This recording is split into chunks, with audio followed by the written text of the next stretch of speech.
പറയുന്ന വിളർച്ചയുണ്ടോ, അതായത് അനീമിയ, രക്തത്തിൽ HB കുറയുന്നതിന് പറയുന്ന പേരാണ് അനീമിയ അല്ലെങ്കിൽ അഥവാ വിളർച്ച എന്നത്. വിളർച്ച മാറാൻ വേണ്ടിയിട്ട് അല്ലെങ്കിൽ വിളർച്ച കുറയ്ക്കാൻ വേണ്ടിയിട്ട് നമുക്ക് വീട്ടിൽ തന്നെ കഴിക്കാൻ പറ്റുന്ന കുറച്ച് ഫുഡുകൾ പറയാം. എക്സ്പെഷ്യലി നട്ട്സാണ്. അതിൽ ഡേറ്റ്സ്, ഉണക്കമുന്തിരി, ഫിഗ്, ഇതൊക്കെ ഒരുവിധം നമ്മുടെ ബോഡിയിൽ HB കൂട്ടാൻ വേണ്ടി ഹെൽപ്പ് ചെയ്യും. ഇനി വെജിറ്റബിളിലാണെങ്കിൽ പലരും കഴിക്കാത്തൊരു ഫുഡാണ് ബീട്രൂട്ട്. ബീട്രൂട്ട് ബ്ലഡ് കൂടാൻ വേണ്ടി മാത്രമല്ല, ബ്ലഡ് പ്യൂരിഫിക്കേഷനും വളരെയധികം നമ്മളെ ഹെൽപ്പ് ചെയ്യും. ഇനി ലീഫി വെജിറ്റബിൾസ്.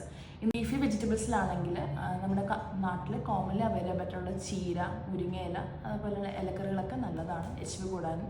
അതോടൊപ്പം തന്നെ എള്ള്, സെസമി സീഡ്സ് നല്ലതാണ് HB കൂടാൻ വേണ്ടിയിട്ട്. ഇനി മീറ്റിലാണെങ്കിൽ മീറ്റിൻ്റെ ലിവർ ഓർഗനിലാണ് കുറച്ചും കൂടെ അത് HB കൂടാൻ വേണ്ടിയിട്ട് നമ്മളെ ഹെൽപ്പ് ചെയ്യുന്നത്. പയറുവർഗ്ഗങ്ങളാണ്, വെജിറ്റേറിയൻസ് ആണെങ്കിൽ നിങ്ങൾക്ക് കടലയും പരിപ്പുകളൊക്കെ കഴിക്കാം. അതിലും നമുക്ക് HB കൂടാൻ വേണ്ടിയിട്ട് ഒരു പരിധി വരെ നിങ്ങളെ സഹായിക്കും.